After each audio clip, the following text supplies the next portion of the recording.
Bapak Ibu yang dikasihi oleh Tuhan Yesus, ya, Shalom, shalom, selamat pagi dokter. anak-anak Tuhan, kekasih-kekasih Tuhan dan para pelayan Tuhan yang dikasihi. Di dalam Yesaya 43, ya, Tuhan berkata, engkau sangat berharga dan mulia, dan aku ini sangat mengasihimu. Ya, kiranya hal itu menjadi pengalaman pribadi kita bersama Tuhan. Mari kita bersatu dalam doa.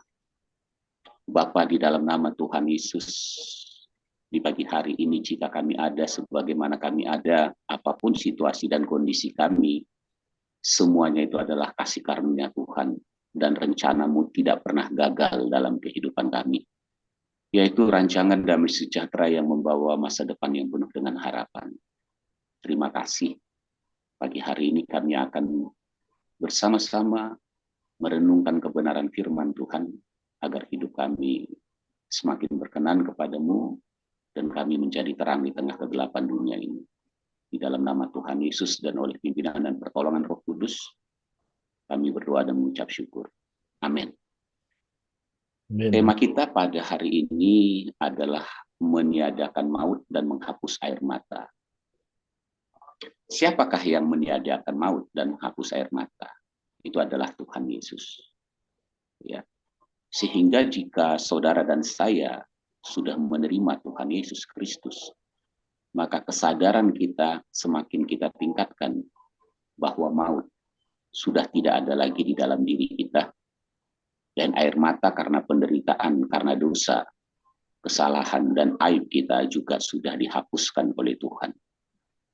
Namun demikian hal ini semakin kita rasakan jika kita dapat melihat kembali kebenaran firman Tuhan, bagaimana kita menjadi orang yang percaya kepada Yesus, dan bagaimana kita meresponi kepercayaan kita di dalam Tuhan Yesus tersebut. Nah, kita akan melihat kebenaran firman Tuhan yang tercatat di dalam Wahyu 3, ya, kitab Wahyu 3 ayat 20. Ya. Demikian firman Tuhan, ya. Ini kata-katanya sangat menarik, ya, maka kita akan melihat pelan-pelan. Lihat. Gitu ya. Ini kata yang pertama. Terus kalimat selanjutnya, aku berdiri di muka pintu dan mengetuk. Selanjutnya, jikalau ada orang yang mendengar suaraku dan membukakan pintu, aku akan masuk mendapatkannya, dan aku akan makan bersama-sama dengan dia, dan ia bersama-sama dengan aku. Bapak Ibu dikasih oleh Tuhan Yesus Kristus. Ini adalah pengalaman pertama ketika saudara dan saya berjumpa dengan Tuhan. Nah, bagaimana kita melihat kitab Wahyu 3 ayat 20 ini, itu kembali kita harus merecek diri kita, apakah kita percaya kepada Yesus, masih karena dari garis keturunan kita, karena orang tua kita Kristen, secara otomatis kita jadi orang Kristen. Ya. Dan hal itu tentu saja kita katakan tidak salah. Namun di dalam pertumbuhannya, dari kita masa kanak-kanak, lalu masuk remaja, semakin tingkat kesadaran kita semakin tinggi, karena kita sudah mulai menyelami arti kehidupan secara perlahan. Lalu masuk kepada tingkat di mana kita menjadi orang dewasa. Ya, dan kedewasaan itu terus semakin meningkat. Harusnya ya, pemahaman kita sebagai seorang Kristen atau anak-anak Tuhan juga semakin tinggi. Nah, di dalam kitab Wahyu 3 ayat 20 dikatakan lihat.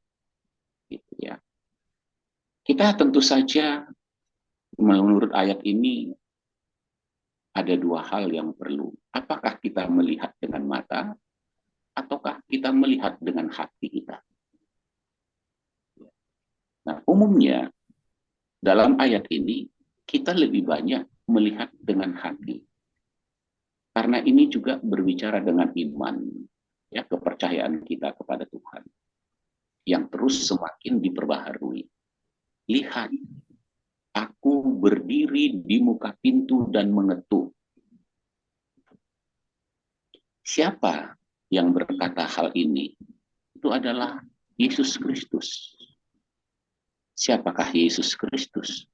Dia adalah pernyataan daripada Bapa di surga untuk datang ke dunia ini menyelesaikan rancangannya, maksud dan tujuannya untuk menebus dosa manusia, untuk memperdamaikan kembali hubungan manusia dengan Tuhan dan sesamanya, ya, dan bisa menjalankan maksud dan tujuan Tuhan di bumi seperti di surga. Inilah Yesus yang kita tahu lahir dari rahimnya Maria oleh karena Roh Kudus. Inilah Yesus yang ditangkap, disalib, lalu mati dan dikuburkan dan bangkit pada hari yang ketiga dan naik ke surga dan suatu saat kembali akan datang menjemput saudara dan saya. Inilah Yesus yang menjadi pengganti kita untuk menanggung segala sesuatu sesuai dengan nubuatan di dalam Yesaya 53 yang digenapi. Nah, Bapak Ibu dikasih oleh Tuhan Yesus Kristus, ketika Tuhan mengetuk, apakah kita dapat melihatnya dengan hati kita? Gitu ya. Ketika Tuhan Yesus mengetuk, dia datang menghampiri kita, baik itu oleh pemberitaan firman Tuhan, penginjilan dari para hamba-hamba Tuhan yang dia utus, atau ketika kita mendengar itu dari musik, rekaman, atau di mimbar. Kita harus menyadari memang ada satu pribadi yang sedang mengetuk, ingin masuk di dalam hidup kita dan berbicara kepada kita secara pribadi. Nah, kita harus melihat ini dengan hati, karena memang firman Tuhan berkata di dalam kitab Kejadian pasal yang ke-6, setelah manusia jatuh dalam dosa, Tuhan berkata demikian, ayat 5 dan 6 ya saya baca. Ketika dilihat Tuhan bahwa kejahatan manusia besar di bumi dan bahwa segala kecenderungan hatinya selalu membuahkan kejahatan semata-mata, maka menyesallah Tuhan bahwa ia telah menjadikan manusia di bumi dan hal itu memilukan hatinya. Ya. Jadi ketika dilihat Tuhan bahwa manusia, yaitu saudara dan saya, memiliki kecenderungan untuk melanggar perintah Tuhan, yang berakibat terganggunya hubungan kita dengan Tuhan dan terganggunya hubungan kita dengan sesama kita, terganggunya hubungan suami dengan istri, istri dengan suami, orang tua dengan anak, anak dengan antar sesama saudara, dan lain-lainnya. Hal ini sangat memilukan hati Tuhan. Dan kita tahu bahwa di dalam Roma 6, ya, ayat 23, firman Tuhan berkata, sesuai yang ditulis oleh Rasul Paulus, bahwa upah dosa adalah maut. Upah dosa adalah maut. Tetapi karunia Tuhan ialah hidup yang kekal di dalam Kristus Yesus Tuhan kita. Puji Tuhan, ketika kita menyadari bahwa diri kita seorang yang berdosa, seperti yang tercatat dalam 1 Yohanes 1 ayat 8 sampai ayat yang ke-10. Kesadaran kita bahwa kita orang yang berdosa, dan tidak ada seorang pun yang tidak berbuat dosa. Maka kita tahu bahwa akibat dosa ini kita akan menuju maut atau kepada kebinasaan. Maka persoalan pertama dalam hidup manusia itu adalah ujung-ujungnya nanti hidupmu akan menuju maut. Ya, akan binasa. Nah, terus ujung-ujungnya nanti perbuatan dosa pelanggaranmu itu bukan saja merusak hubunganmu dengan Tuhan, tapi merusak hubunganmu dalam sesamamu, dalam rumah tanggamu, atau dengan siapapun. Inilah maknanya kabar baik yang datang kepada saudara dan saya, Tuhan mengetuk. Lihat, aku berdiri di muka pintu dan mengetuk. Nah, ketika saudara dan saya membuka pintu hati, karena kesadaran kita, sesuai yang dikatakan oleh Rasul Paulus di dalam Roma 10 ayat 10. Ya, karena dengan hati orang percaya. Nah, gitu ya. Karena dengan hatinya dia percaya bahwa Yesus yang datang ini adalah Yesus yang membawa kabar baik, ya, yang akan memberitakan keselamatan, penebusan dosa, perdamaian, dan menghapus dosa. Maka ketika saudara membuka hati dan dia masuk di dalam kehidupan kita, maka dia akan makan bersama-sama dengan kita dan kita bersama-sama dengan dia dalam persekutuan. Jadi ada dialog, gitu ya. Terjalinlah satu hubungan antara Tuhan dengan saudara secara pribadi. Nah, di dalam hubungan ini sesuai dengan Wahyu 3 ayat 20, tentu saja ada satu pembicaraan yang penting. Ya, seperti pembicaraan yang penting karena Tuhan mengetahui hati kita. Dan dalam contoh yang terjadi kepada Sakius, yang dimana Sakius sangat sadar akan segala dosa dan kesalahannya, dan dia membutuhkan Tuhan. Ketika Tuhan datang di Jericho, dia ingin melihat, berjumpa dengan Tuhan. Nah, kekurangan dan kelemahannya dalam hidupnya dalam dosa, dan juga fisiknya yang kita katakan tingginya tidak seperti tinggi orang rata-rata.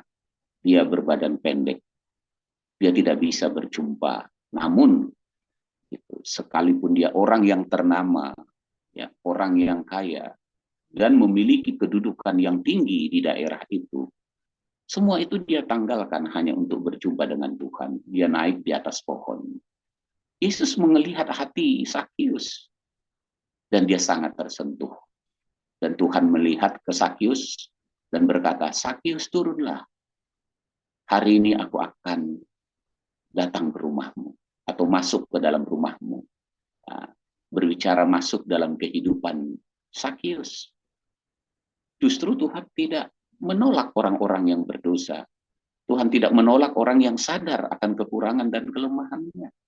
Nah, ketika manusia itu sadar akan dosa dan kesalahannya dan dia ingin berjumpa dengan Tuhan, dan ketika Tuhan mengetuk pintu hatinya dan dia ingin masuk, Sakius berkata, dengan senang hati, dia turun dan membawa Yesus ke rumahnya. Dan orang-orang lain yang melihat hal itu, dalam hati mereka bertanya, bagaimana mungkin Yesus yang kita kenal itu justru datang ke rumah Sakius? Tetapi itulah kasih karunia yang begitu besar kepada Sakius dan kepada saudara. Nah, ketika ada di dalam rumah Sakius, tentu mereka makan bersama, berbincang-bincang. Sakius tentu berbicara, Tuhan, aku ini orang yang berdosa. Telah banyak kesalahan dan pelanggaran yang aku buat. Dan hidupku ini hanya menuju kebinasaan, gitu ya, dan menuju maut. Serta dia tidak merasa bahagia. Lalu Yesus berbicara kepadanya, Sakius, gitu ya, dosa-dosamu sudah aku hapuskan, dan maut tidak akan ada lagi di dalam dirimu. Nah, kita melihat Yesus menggenapi nubuatan yang tercatat di dalam Yesaya pasal 25 ayat yang ke-8. Saya bacakan. Ayat 8, Ia, yaitu Tuhan melalui Yesus Kristus, Ia akan meniadakan maut untuk seterusnya. Ya, menyediakan maut. Ya. Berita ini tentu saja mengejutkan dan menyenangkan bagi Sakius. Bagaimana mungkin? Pada saat itu, Bapak Ibu yang dikasihi oleh Tuhan, Yesus belumlah dipermuliakan, belum ditangkap, belum disalib, belum mati, belum dikuburkan, dan belum bangkit. Gitu ya. Tetapi dia sudah berbicara tentang hal ini. Akulah yang dimaksud, yang akan meniadakan maut untuk seterusnya.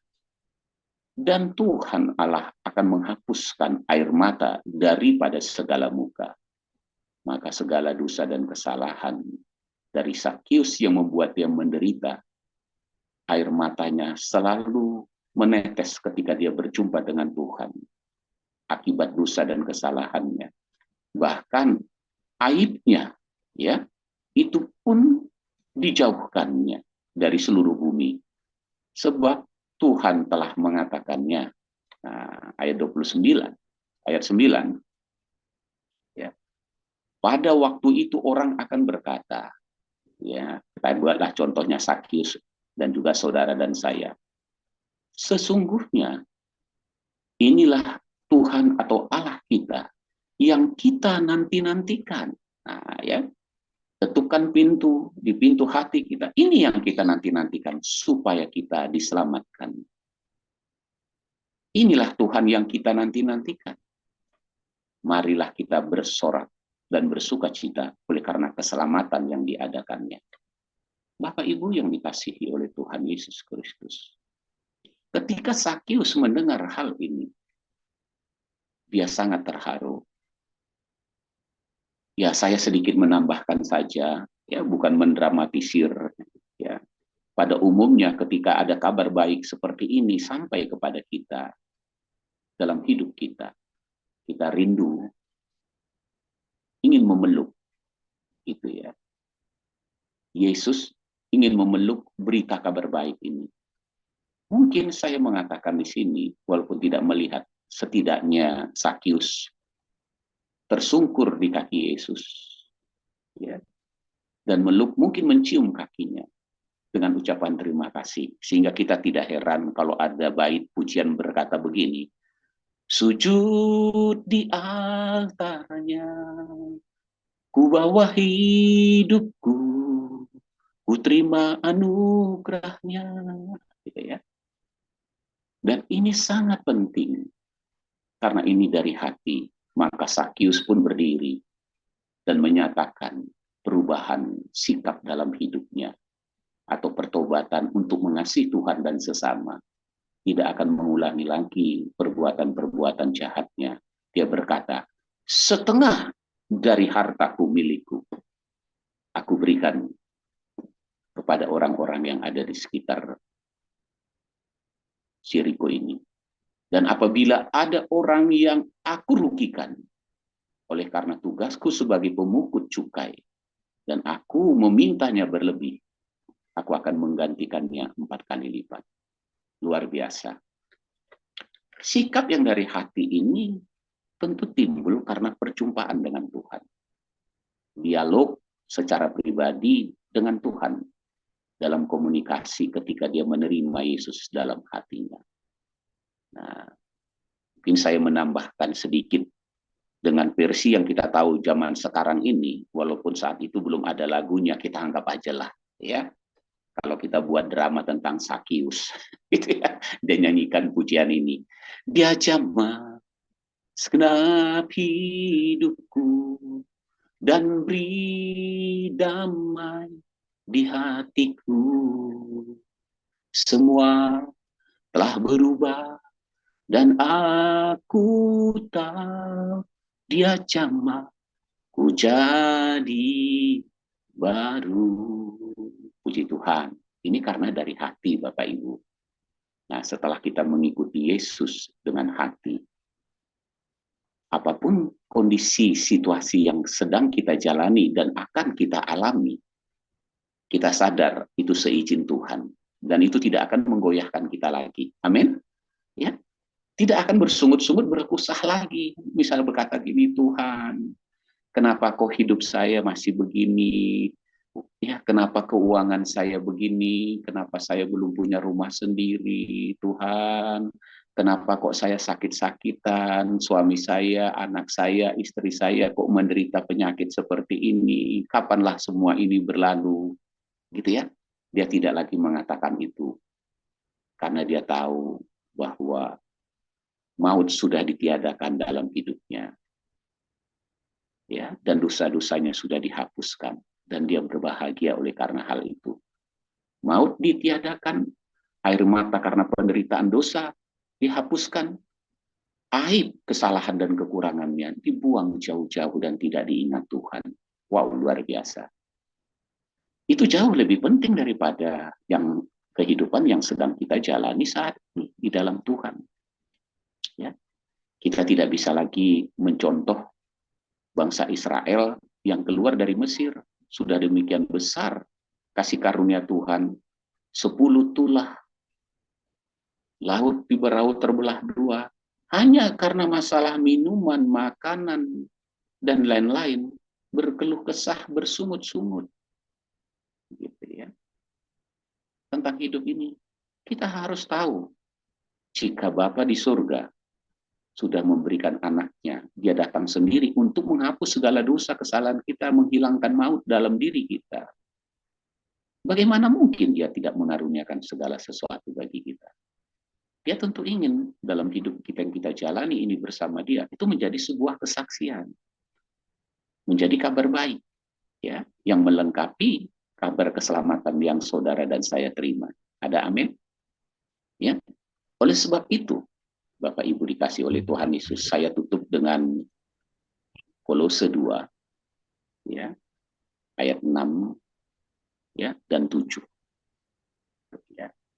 Karena saudara dan saya sudah terima Yesus, ya, ketika dia mengetuk pintu hati kita dan kita menerima, maka dikatakan oleh Rasul Paulus, kamu telah menerima Kristus Yesus Tuhan kita.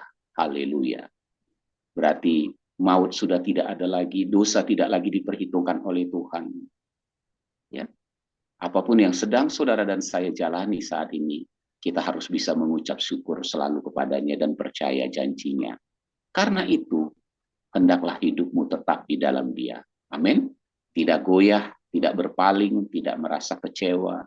Siap, ya, memikul salib, menyangkal diri, mengikuti Tuhan, apapun yang terjadi sampai garis akhir. Oleh sebab itu, sebelum garis akhir, hendaklah kamu berakar di dalam Dia dan dibangun di atas Dia. Amin. Puji Tuhan. Ya. Terus, hendaklah kamu bertambah teguh dalam iman yang telah diajarkan kepadamu. Amin. Ya, apa yang sedang kita jalani, kita tetap bertambah teguh. Dan yang terakhir, dan hendaklah hatimu melimpah dengan syukur atas segala sesuatu yang terjadi. Karena itulah yang dikehendaki Tuhan bagi saudara dan saya, sehingga sebagai orang Kristen, kita bisa tetap menjadi garam dan terang di tengah kegelapan dunia ini.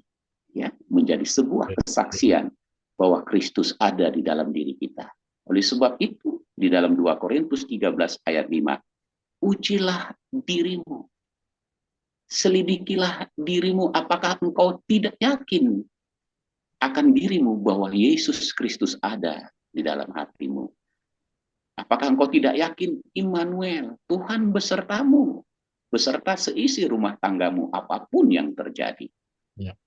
Sebab jika kita tidak tahan uji, maka kita akan penuh dengan air mata kembali dan merasa kecewa. Tapi ketika kita uji, kita selidiki, yakin Yesus bersama dengan kita, Dia tidak pernah meninggalkan kita. Bahkan ketika apapun yang terjadi, bahkan ketika kita bilang, Tuhan, aku tidak sanggup, akan ada dua hal yang dilakukan Yesus. Dia akan memegang tangan kananmu dan membawa engkau terbang bersama Dia. Amin. Atau Dia akan memeluk engkau dengan kasih, dengan cintanya, dan menggendong engkau untuk melewati semua hal itu. Ya. Karena Dia tidak akan pernah sekali-kali membiarkan kita, dan sekali-kali Dia tidak akan meninggalkan kita. Jadi pesan Tuhan ini, Bapak Ibu yang dikasih oleh Tuhan Yesus Kristus, mari kita yakini, semakin sadar bahwa ada Kristus yang ada di dalam hidup kita, yang sudah meniadakan maut dan menghapus air mata kita. Mengapa kita harus ragu menjalani hidup ini, apapun yang terjadi? Mengapa kita harus goyah dalam situasi dan keadaan? Mengapa kita harus kecewa dan bertanya, mengapa Tuhan?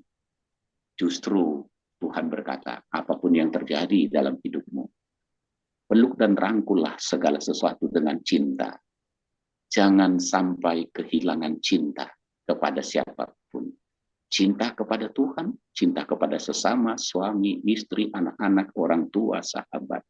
Karena kita adalah the power of love. Tuhan Yesus memberkati. Kita bersatu dalam doa. Bapa kami, komunitas the power of love, menyadari bahwa kami telah dipenuhi dengan cinta kasih-Mu, kesetiaan-Mu yang tidak akan pernah habis-habisnya. Apapun yang terjadi di dalam kehidupan kami secara pribadi dan dalam komunitas kami percaya cinta-Mu sudah lebih cukup menghangatkan kami, sudah lebih cukup membuat roh kami menyala-nyala untuk tetap ada di dalam Tuhan, terus berakar dan bertambah teguh dan mengucap syukur dalam hidup ini.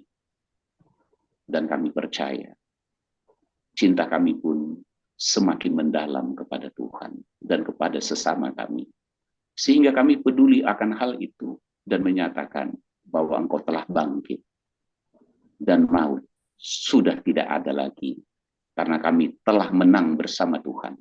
Karena kami percaya suatu saat ketika Engkau memanggil kami pulang, kami tahu kami pasti akan bangkit dari kematian bersama-sama dengan Tuhan.